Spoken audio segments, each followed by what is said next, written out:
What really happened during the Industrial Revolution? There was a time when the world moved at the speed of a horse, when light came only from fire, and everything from clothing to tools was made by hand. For thousands of years, life stayed more or less the same. And think, it redefined cities, it redrew maps, and its legacy is written into the very fabric of modern life. Then, suddenly, in the space of just a few generations, everything changed. Children worked alongside adults, crawling under machines or hauling coal underground. Entire families lived in a single room, eating whatever scraps they could afford. Railroads stitched entire nations together. Steamships crossed oceans in record time. European powers used their industrial strength to conquer and exploit, extracting raw materials from colonies and flooding foreign markets with factory-made goods. The revolution had winners and losers, and its impact was felt on every continent. It brought people closer together.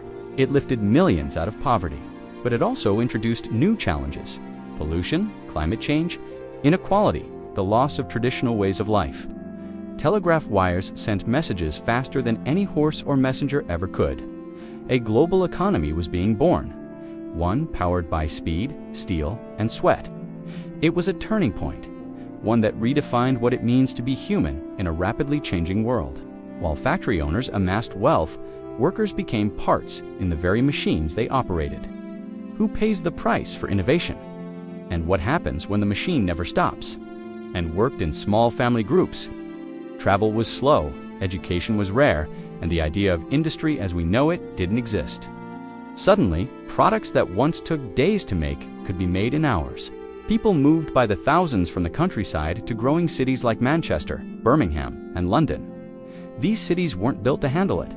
Slums grew, sanitation collapsed, and disease spread fast. But people came anyway. They came for work, for wages, for survival. But in Britain, something unique was happening. A perfect storm of natural resources, scientific curiosity, and colonial wealth gave rise to an era of invention. The Industrial Revolution didn't just bring machines, it transformed how we live, work, communicate. Iron became the skeleton, and steam became the beating heart. In the mid-1700s, most people in Europe lived in rural villages. They farmed to survive, spun their own cloth, coal became the engine. Inventors built machines that could spin cotton faster than dozens of workers. Steam engines powered factories, pumped water, and moved entire trains. Factories demanded long hours, often 12 to 16 a day. In harsh, dangerous conditions, there were no labor laws, no safety nets. But the revolution didn't stop. It spread first across Europe, then to America, and eventually around the world.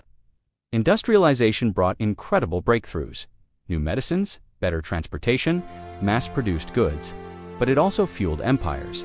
And yet, for all its destruction, the Industrial Revolution gave us the modern world. Every city skyline, every highway, every electrical grid, every smartphone, they all trace their roots to this seismic shift in human history.